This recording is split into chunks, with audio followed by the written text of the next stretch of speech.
আসসালামু আলাইকুম।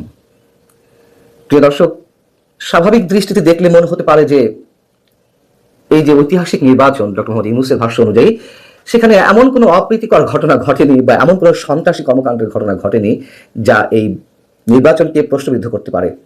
হয়তো তাই নির্বাচন কমিশন থেকে সে ধরনের বক্তব্য দেওয়া হবে বা সরকারের পক্ষ থেকে সে ধরনের বক্তব্য দেওয়া হবে। কিন্তু অপ্রীতিকর না হলেও অস্বাভাবিক একটি চিত্র আপনাদের সামনে তুলে ধরি। নির্বাচন কমিশন থেকে যেই চিত্র আমাদের সামনে দেওয়া হচ্ছে তা হচ্ছে সারা দেশের নির্বাচন হচ্ছে 299টি আসনে, ভোট কেন্দ্রের সংখ্যা 42,651টি।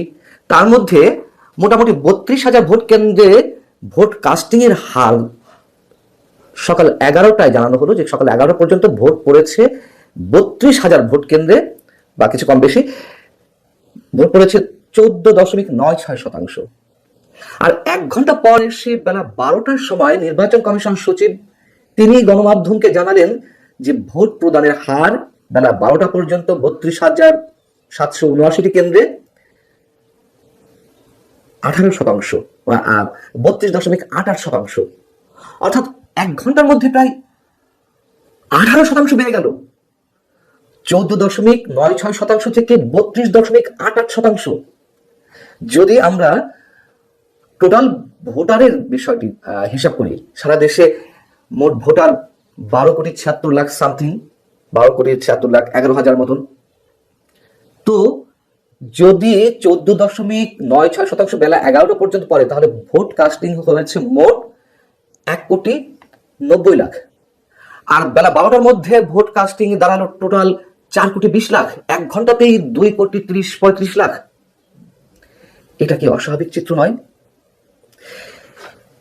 এবং এইভাবে চললে তো ভোট শেষ হওয়া পর্যন্ত কাস্টিং এর হার 70, 75, 80ও দাঁড়ানোর কথা। কিন্তু সেটি বোধহয় হবে না। যতদূর শোনা যাচ্ছে এমন কথা ভেসে বেড়াচ্ছে নির্বাচন কমিশন থেকে, ভোটের হার দেখানো হতে পারে, ভোট কাস্টিং এর হার 60 থেকে 65%, তেমনই বোধহয় টার্গেট রয়েছে। আর এর আগে আমাদের পররাষ্ট্র সচিব তো বলেই রেখেছেন যে ভোট পড়তে পারে 55%। এবং বেলা বাড়ার সঙ্গে সঙ্গে ভোটার উপস্থিতি বাড়ে, এটা সত্য কথা। কিন্তু এই পরিমাণ ভোটার বাড়লো 1 ঘন্টার মধ্যে। আবার এটাও দেখা গেছে যে বরং এই নির্বাচনের সকালের দিকে কোথাও কোথাও ভোটার উপস্থিতি অনেক বেশি ছিল, বরং 11টার পরে কমতে থাকে। বিবিসি বলছে সারা দেশে কোথাও কোথাও ভোটার উপস্থিতি কম দেখা গেলেও সার্বিকভাবে তেমন কোনো অপ্রীতিকর ঘটনার খবর পাওয়া যায়নি। কেউ কেউ বলছেন বর্তমান ভোটের চিত্র দেখে প্রকৃতপক্ষে কে বিজয়ী হতে যাচ্ছে, জামায়াত নাকি বিএনপি, তা আসলে অনুধাবন করা কঠিন।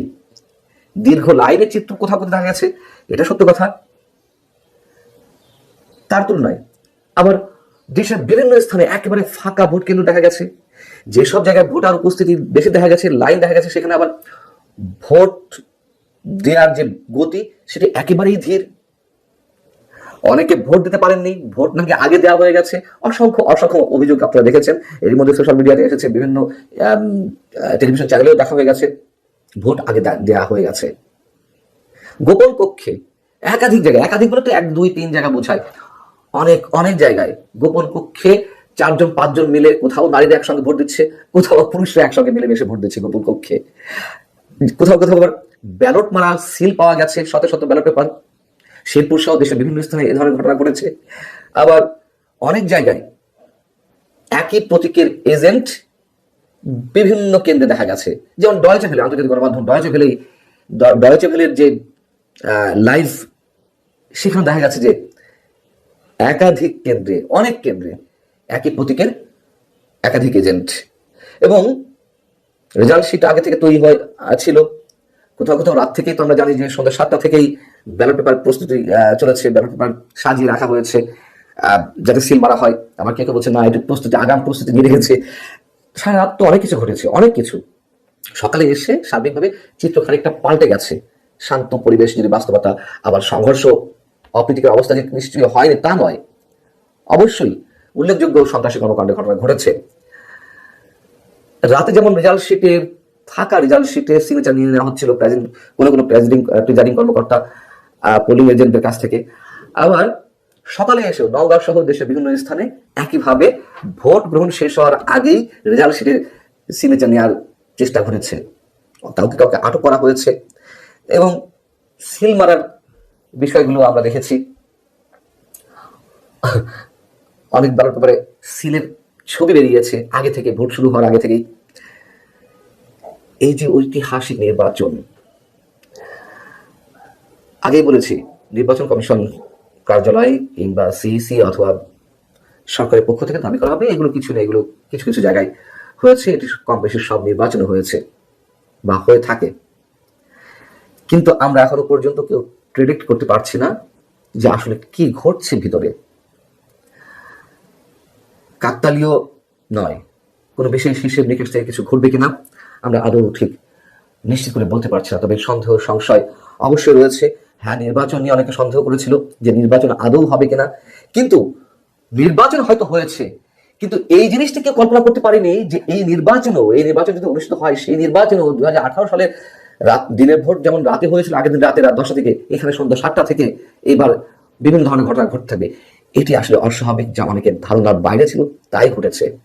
এখন আমরা অনেকে সন্দেহ প্রকাশ করেছিলাম যে নির্বাচন হবে কি না। হ্যাঁ, সন্দেহ তো ছিলই, এবং বাস্তবতার জায়গা থেকে সেই সন্দেহগুলো তো এখনো রয়েছে যে এই নির্বাচন কেন্দ্র করে আসলে কি হতে পারে। ভাগ বাটোয়ারা নির্বাচন, ভিতরে বিশেষ করে মেকানিজম ঘটছে, কোনো বিশেষ ডিজাইন অ্যাপ্লাই করা হচ্ছে, এখনো পর্যন্ত আমাদেরকে বলতে হচ্ছে। তার কারণ 1 ঘন্টায়, মানে সকাল 7:30 থেকে 11টা, 4.5 ঘন্টায়, 3.5 ঘন্টায় ভোট কাস্টিং এর হার 14.9%, আর 12টার মধ্যে তা গিয়ে হয়ে গেল 32.88%। দেখা যাক, আমাদেরকে অপেক্ষা করা ছাড়া আর কোনো কিছুই করার নেই। আমরা চাই আমরা কম বেশি সকলকে নিয়ে একসাথে দেশ পরিচালনা করতে। আমরা অন্তত এতটুকু অবশ্যই আসন প্রত্যাশা করছি যেখানে আমরা খুব সুন্দরভাবে দেশ পরিচালনা করতে সক্ষম হব।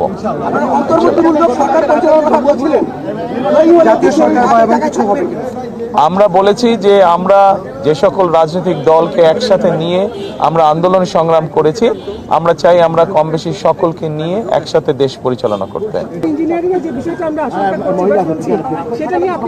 আমরা মনে করি যে মানুষ যদি বেরিয়ে আসে, সাধারণ মানুষ, এই দেশের মালিক হচ্ছে মানুষ, এবং তারা যদি বেরিয়ে আসে, তারা যদি তাদের অধিকার প্রয়োগ করে, ভোট সংখ্যা যত বেশি বাড়বে, ভোটারের সংখ্যা যত বেশি বাড়বে, আমরা বিশ্বাস করি যে সকল ধরনের ষড়যন্ত্রকে প্রতিহত করা যাবে।